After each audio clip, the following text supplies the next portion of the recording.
Assurer la prise en charge sanitaire performante et de qualité des élèves des écoles élémentaires et secondaires du pays, telle est l'ambition des responsables de l'Agence nationale de la couverture maladie universelle. Régler la question de la prise en charge sanitaire des élèves, c'est régler la question d'un déterminant important pour ce qui concerne la qualité de l'enseignement, parce qu'un élève qui n'a pas la possibilité de se faire soigner, c'est un élève qui ne peut pas recevoir les apprentissages correctement. Mais régler la question de la prise en charge sanitaire, c'est aussi régler une question d'équité. Cette décision de la CEMU a été vivement saluée par le ministre de l'Éducation nationale. La santé est un intrant de qualité, c'est aussi un intrant d'équité.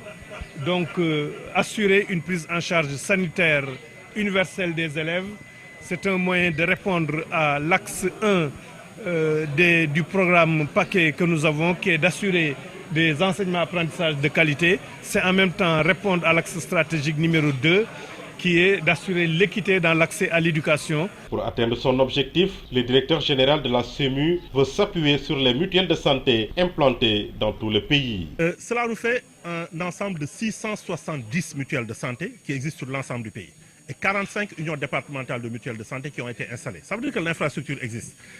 On va voir des options. Une des options pourrait être de dire que chaque enfant va être inscrit dans la mutuelle de santé de son ressort. Il est logique, par exemple, qu'on dise que tous les enfants qui vivent et qui suivent des enseignements dans la commune de Gossas vont être enrôlés dans la mutuelle de santé de Gossas. Et ceci peut être fait sur l'ensemble du pays. Les différents acteurs du système sont à la Somone en atelier pour définir un modèle de prise en charge des dépenses de santé des élèves en adéquation avec les approches stratégiques de la couverture maladie universelle. taxawu bu baax a baax ndongo daara yi nga xam ne ñoom ñoo nekk ci école élémentaire ak secondaire yi nekk ci biir Sénégal loolu mooy bëgg-bëgg ñi nga xam ne ñoom ñoo jiite agence nationale couverture maladie universelle. loolu nag di lu am solo ndax xale bu fekkee day jàng te bu feebaree waajuram du am nu mu ko mën a fajee. bu fekkee mi ngi jàng mënul faju te xale bi nga xam ne moom waajuram am na alal moom mi ngi mën a faju loolu day doon problème ñaari ministres yi nekkoon loolu ni ñu ciy jógee mooy ñu sas ñu pour ñu organiser atelier bi pour waxtaan ci loolu waxtaan woo xam ne fu muy war a mujjee mooy incha allah rabi élève bu nekk ci Sénégal mën boo fajoo sa waajur mën la faj ci anam yu xam ne anam yu woyof la ci biir programme bii di couverture maladie universelle. dogal bi nga xam ne waa CEMU jël nañu ko. ki jiite njàng mi ak njàngale mi fii ci biir réew mi rafetlu na ko bu baax a baax. xam ngeen ne xale yi su fekkee ne dañuy jàng ci école ànd ak wérgu yaram dana am lu muy yokk ci seen njàng dana yokk d'abord seen tanu jàng ça veut dire que seen jàng dana amélioré wu dana tax tamit doomu ki nga xam ne loxoom jotul ginnaawam.